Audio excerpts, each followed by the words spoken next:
Hello and welcome to Wanted for August 9th, 2025. It's season 2, episode 32. Today, MayorWatt, will talk about 26 Amazon basic brand products. I'm not going to go through all 26. I'm going to skim it with you and talk about it. Brilliant Labs smart glasses. Over-ear headphones for 2025. Home Depot's Halloween skeletons. And I gave it this title, Screw Foldables.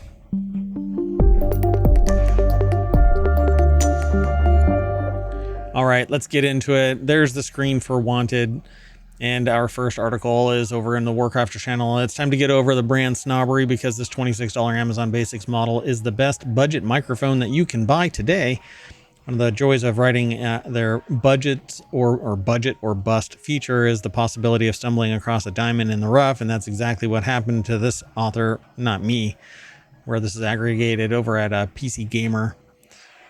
They've been testing the Amazon Basics USB condenser microphone of late and can now confirm that it's a brilliant little audio grabber for a mere $26. That's right, 26 bucks. So when I give a talk about this kind of stuff, and I do this regularly, I basically say that it's pretty damn easy. There's zero barriers to entry. I guess at this stage for most people, if you want to be more holistic about it, there is a technology gap that prevents some people from getting even to a microphone. You need a computer, you need to be able to stream, so you need internet access. But you can basically spin up a YouTube channel or a Twitch stream or pretty much anything you want. And it's all you need is a microphone. You don't even need a camera. I mean, I uploaded my consciousness to a quantum computer and I now use a visualizer to represent my existence. Sentient AI on the left-hand side does the same thing, except they're from the future and on a much different kind of, operating system. Let's call it that. Well, a $26 microphone is pretty damn amazing. Andy Edzer over at PCGamer.com, if it actually has the right stuff. Okay, so it really should be 20 hertz to 20 kilohertz, so the full spectrum of the audible range, so it can pick up the subtle nuance. It should be high resolution, so the bit depth should be high, sampling rate should be high. You should be able to reproduce the voice in all its little beeps and whistles. So it says, seriously, it's that good. Well, 26 bucks. How good could it actually be, right, is what you're going to say. So it says, then there's the sound. Well, I wouldn't go so far as to call the Basics a studio-grade mic. It's genuinely excellent at picking up and reproducing your voice at a distance. You don't get any gain controls here, just a well-placed mute button with an LED indicator, but in practice, you don't really need them, is what they say. Boom, look at that. So if that is a metal shroud over the microphone, then, dear God, that's amazing. They say, to start, it delivers everything you need, nothing you don't. They were expecting flimsy chassis, nasty materials, and a stand that flops around like a dead fish for for 26 bucks. But they say it's remarkably well built. But I don't see if it says that it has a metal cage around it. Even Apple got rid of the shroud, the metal cage around their home pods, which is a real shame. I wish I would have kept mine, but I sold them when they said that they weren't going to produce them anymore. And then they turned around 6 months later and started producing them again. So they say the condenser mic recorded in there's a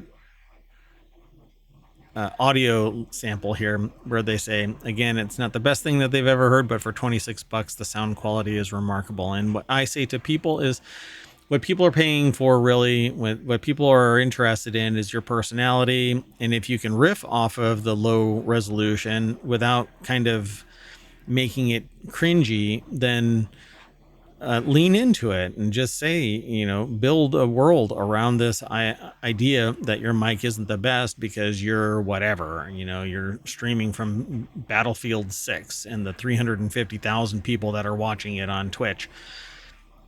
They say there's one more drawback to make note of, and it's a fairly big one. You don't get any software to play with. That means no noise canceling, and being a condenser mic, it's a bit of a shame. Condenser units pick up unwanted noises at immediate vicinity.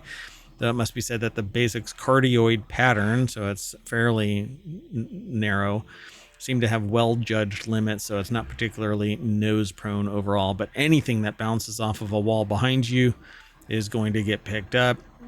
mic noise or desk noise is going to get picked up. Something off of the side, even like this, will get picked up. And that's because I am 1 inch away from my beacon mic, which is not a $26 mic.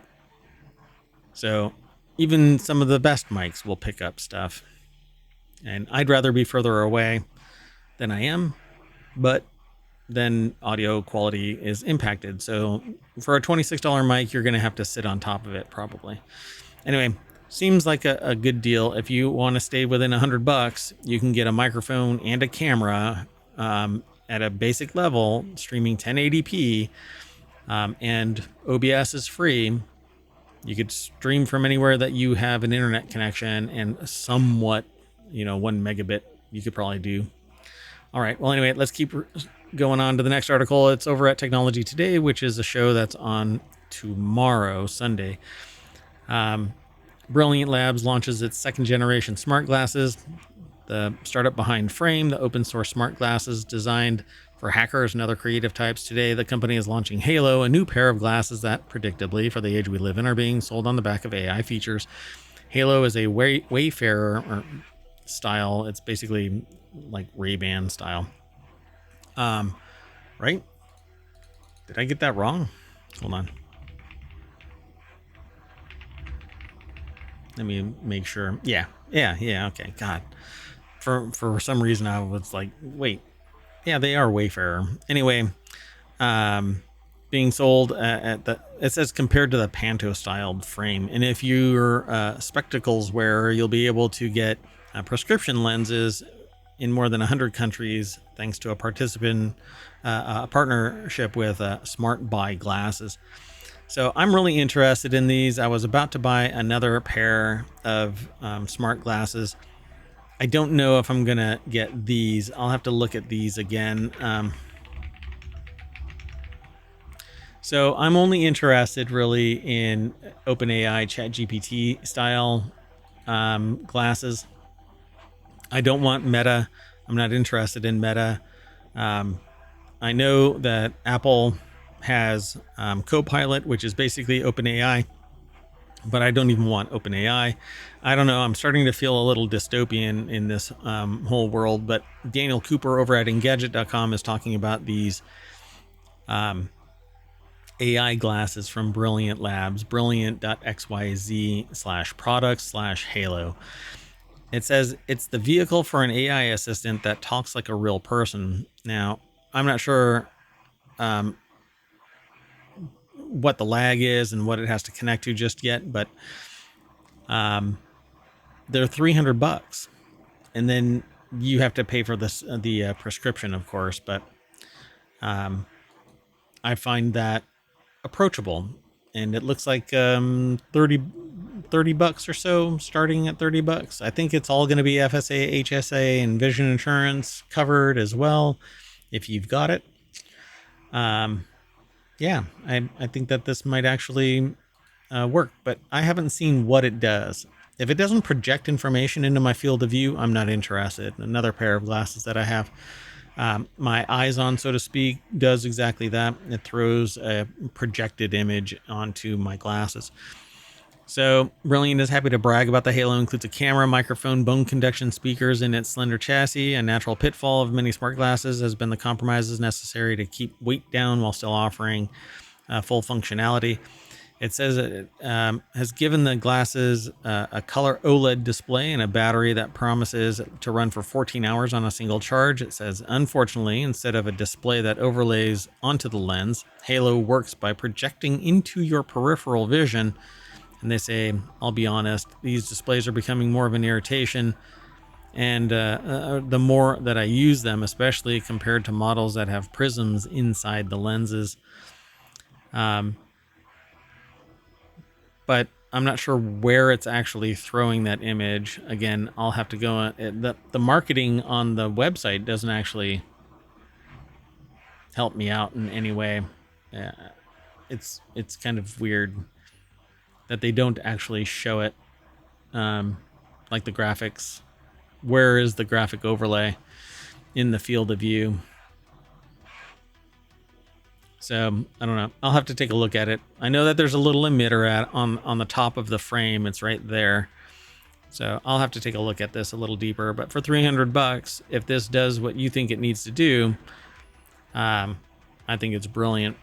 I don't know which AI it seems to attach to. It doesn't say that within the article, I don't think.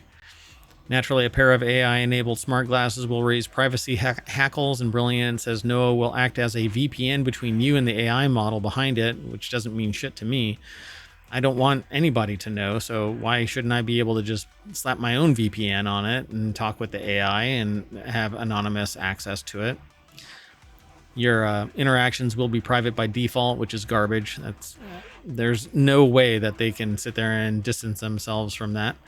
That it's going to be parsed and correlated and collated and whatever else. The users will get a lot of fine-grained privacy controls to ensure they're happy about how much data they share. Again, there's no reason to believe a company.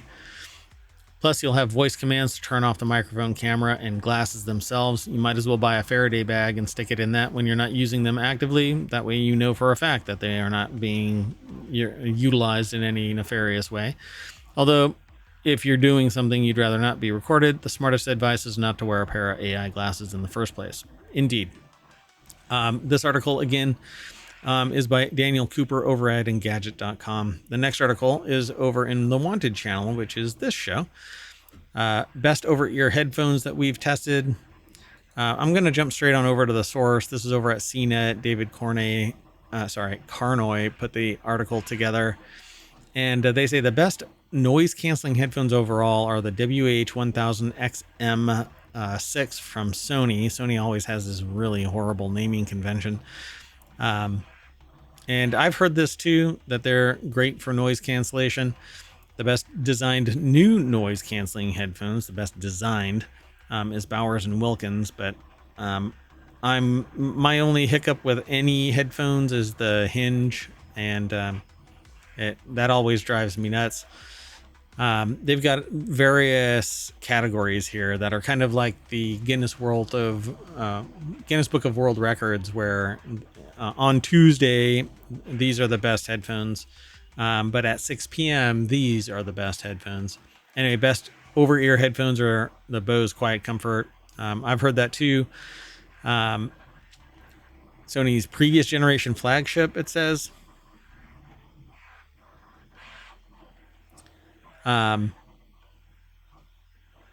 Active noise cancellation headphones are the WH-1000XM5s, the older generation of the best noise canceling headphones, according to CNET.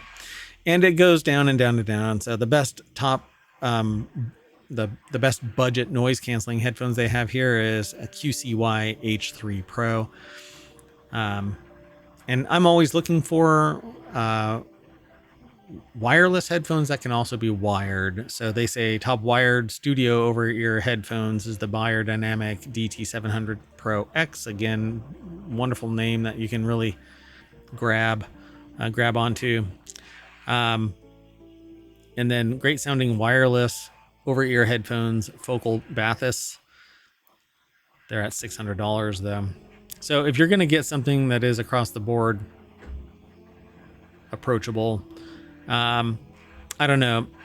My cutoff is really $200, and so it says best mid-range JBL over-ear headphones are the JBL Live 770 NCs, which have been around for a while, if I recall correctly. So I would go for those. But if my budget was unlimited, there are much higher end headphones. So pick your budget, parse this article, and I guess pick your battle there. All right, let's keep going. The next article is over on the Wanted channel. Home Depot's Halloween skeleton decorations now feature electronically enhanced terrors.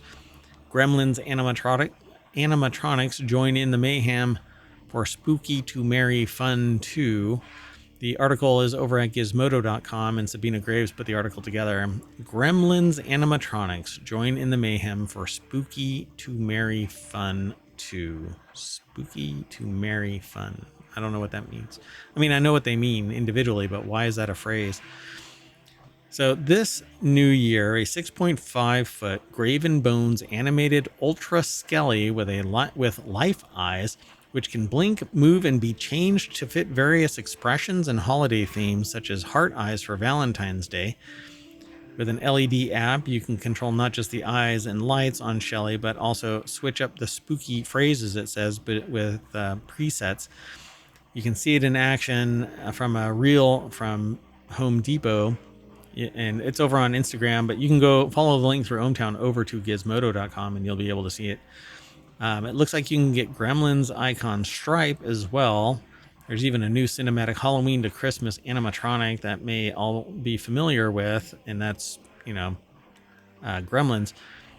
They say here in this article that they've been committed to extending the use of spooky animatronics, reinvigorating the lawn decor game with even more giant Skelly, Jack Skellington, and the like. So there is a gremlin there, Stripe. Stripe is perfect for the more spooky season to winter holidays fun alongside Skelly. Imagine putting Stripe atop a Christmas tree, or better yet, clinging onto Skelly. Yeah. All right, Sabina. The next article and the last one for today is over in the Wanted channel as well. Screw Foldables. Lenovo's rollable ThinkBook proves there's better uses for flexible screens. And this is where I am. I am more interested in rollable screens because I don't like the fold. Eventually that fold will break. Lenovo ThinkBook Plus Gen 6 Rollable is the best realization of flexible screens on a laptop, but the price is steep, they say. Kyle Barr over at gizmodo.com put the article together.